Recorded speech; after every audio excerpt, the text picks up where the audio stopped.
안녕하십니까. 지팡이튜브 정의서입니다. 장마 때문에 그런지 날씨는 잔뜩 흐리고요.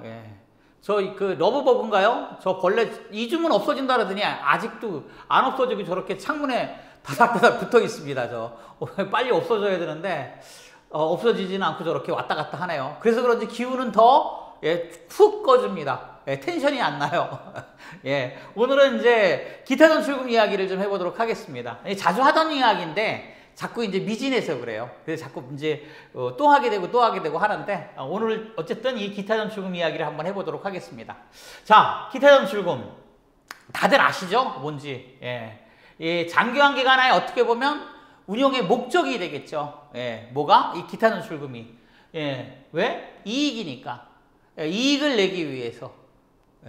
그래서 이 기타 전출금이 어떻게 보면 장기환 기간의 목적이 아닐까. 기업의 목적은 이익을 내는 거거든요. 수익을 내는 거. 그러니까 장기환 기간의 이익은 기타 전출금이니까 장기환 기간의 운영의 목적이 되겠죠. 어떻게 보면. 그러니까 그만큼 중요한 거예요. 그래서 그런지 이 기타 전출금은 관심도 많으시고 또 문의도 굉장히 많습니다. 뭐 조건은 어떠냐, 기타 전출금 빼는 조건은 어떤 거냐, 또 이제 세금은 있느냐 없느냐, 이제 언제 어떻게 빼느냐, 또 빼는 방법은 어떻게 하는 게 좋으냐, 이거를 한 번씩은 다 설명을 드렸어요. 이게 공개적으로 말 못하는 거는 또 만나서도 말씀을 드리고, 제가 이제 통화로도 몇 번 이제 질문하시면 이런 거에 대한 설명을 드리죠. 근데 계속 이게 반복이 되는 거예요, 이 질문들은. 어떤 분은, 어떤 대표님은 빼실 때마다 전화해서 물어보시는 분이 있어요. 괜찮습니다 해도 계속 반복해서 물어보시죠. 그만큼 이게 이제 그 이유가, 이렇게 질문이 반복되는 이유는 뭐냐 하면 이게 모호한 조건 때문에 그래요. 모호한 조건이라고 써는 사실은 어때요? 250명의 감독자가 다 다른 이야기를 하는 거죠. 그러니까 이제 이게 기준이 뭐 없다 보니까 차라리 어떨 때 어떻게 이렇게 빼 이렇게 규칙에 나와 있으면 참 좋겠어요. 저도 그냥 한 번에 알려드리고 대표님들도 인지하면 그만이니까.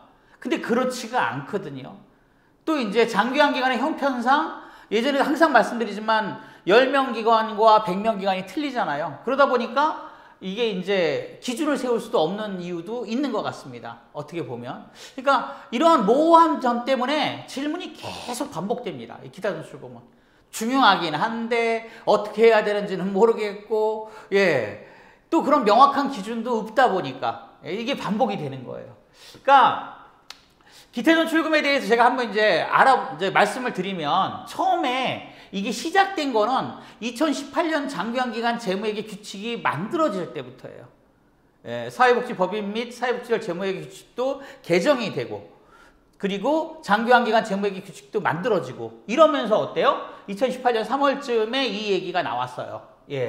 규칙이 제정된 거죠. 어디에?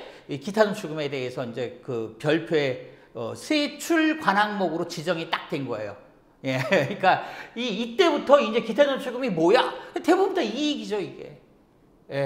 이익을 이렇게 규정하는 거야. 근데 이제 말은 그렇게 안 하고 회계 투명성을 강화하고 뭐 이렇게 근사한 말을 많이 해놨어요. 설명한 거라든가 매뉴얼이라든가 또 이제 TF 회의에 나온 자료를 보면 다 이런 얘기를 많이 하죠. 맞아요. 그러니까 뭐 쉽게 말씀을 드리면 기타 전출금이라는 거로 통일을 해서 장기환 기간에서 돈이 나가는 거를 좀 명확하게 해서 단속하겠다. 이거죠. 한눈에 들여다볼 거야. 너 돈 얼마나 갖고 갔는지, 얼마나 벌었는지, 이런 이제 어떻게 보면 이제 좀 노골적인 취지로 말하면 그런 거겠죠. 근데 이제 이렇게 만들어 놓고 후속 조치가 부족한 거예요.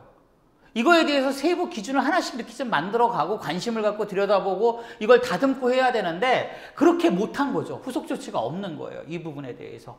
그러니까 원래 그 기타 전출금, 즉 기타 전출금이 아니라 규칙을 만들 때 이 기타 전출금이라는 말이 처음 나올 때에 그 TF 회의나 이런 회의록을 지금도 제가 이제 가지고 있고 보고 있는데, 보다 보면 이제 이런 얘기들이 나와요.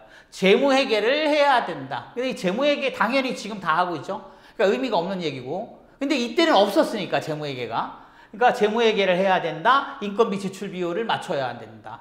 또 회계가 적정해야 한다. 즉 재정이 안정돼야 한다. 이런 기준 마냥 모호하게 돼 있는 거예요. 예, 그리고 누가 보건복지부 장관이 정한다. 뭐 이렇게 돼 있는 거예요. 근데 이제 그 뒤에 보건복지부 장관이 그걸 좀 들여다보고 이제 보건복지부에서 정해주면 괜찮은데 지금 그렇지가 않고 각 지자체별로 조금씩은 틀리니까 이 계속 질문이 좀 반복되는 것 같습니다. 어차피 목적은 기타 전수요금을 빼는 게 목적인데. 자, 그럼 어떻게 빼? 지금 그러면 이제 기준이 모호하지면 어떻게 빼? 이거 이제 늘상 제가 말씀드렸죠? 예. 빼면 됩니다. 물론 이제 기준이나 이런 거는 감독자의 마음입니다. 각 시군구별로 조금씩은 틀리니까. 예. 적어도 근데 제 생각할 때 정말 저도 이제 장기간 기간 재무회계를 10년 넘게 했으니까 조금은 알잖아요. 그러니까 제가 생각할 때 적어도 예. 규칙이나 회계 상식에 반하지는 말아야겠다. 그거에는 좀 맞춰야 되지 않나라는 생각을 하는 거예요.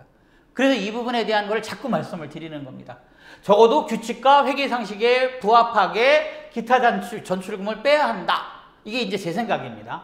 예. 전입금이 있는데 기타 전출금이 있어? 이거 말이 좀 안 되잖아요. 투자했는데 회수를 해? 이게 말이 되나요? 예. 이거는 규칙이나 회계 상식, 어디 법에 있어 이런 얘기가 아니라 기준이 그래 그런 것도 아니고 이게 투자를 금방 했어. 예. 근데 또 빼. 회수를 해. 또 투자를 해. 한 달에 이걸 몇 번씩 반복해? 이거 좀 말이 안 되잖아요. 그러니까 전입금 항목이 있을 때는 기타 전출금을 빼면 안 된다는 얘기입니다. 예. 기타 차입금. 기관은 지금 돈이 없어. 돈이 없어가지고 어서 빚을 내. 빚을 내는데 나는 또 이익을 취해서 가져가. 이게 좀 말이 안 되잖아요. 그러니까 이런 항목들은 기타 전출금과는 안 맞는 항목이라는 거죠. 예, 무조건 안 돼 이런 개념이 아니라 이런 것들은 피해서 이런 것이 없을 때를 회계 적정성으로 보지 않나라는 거예요. 네. 그래야 재정이 안정돼 있다고 판단될 때 그때 기타 전출금을 즉 투자금을 회수하는 개념이 돼야 된다는 거죠. 그러니까 이런 것들이 없어야 된다는 거예요. 그리고 적어도 어때요? 정상적인 좀 회계가 될 때, 예.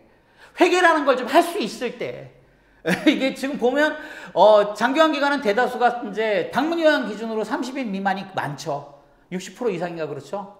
예.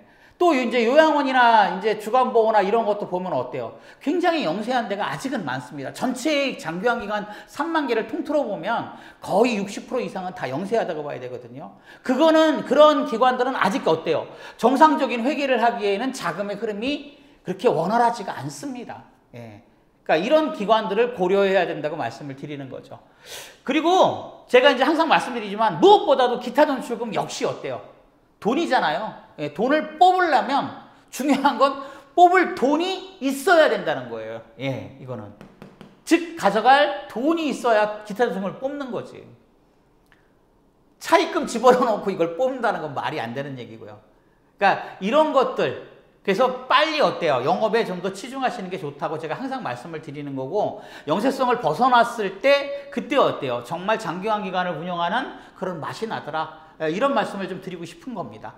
자, 오늘은 여기까지 하겠습니다. 감사합니다.